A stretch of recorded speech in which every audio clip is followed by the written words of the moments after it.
अरे चुप इडियट्स छा पातो थी ठरी तो मरे छा ठरी कोंदो मरा बीमार थींदुसि। बोतल वठिया बोतल बोतल कहिड़ी हुजे? पाणीअ जी बोतल हुजे या कोल्ड ड्रिंक बोतल हुजे?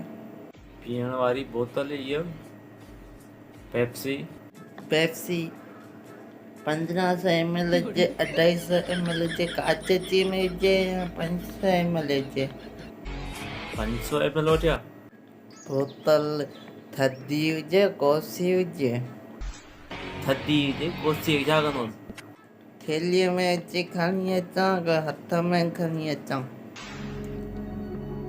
थैलीअ में यार थैलीअ में रत पियो पोइ हेर वञा दुकान वारे खां कर्ज़त वठी जाए या पोइ ढुकल ॾीं थो? अरे यार कौन दो बोतल कुरान बागा हल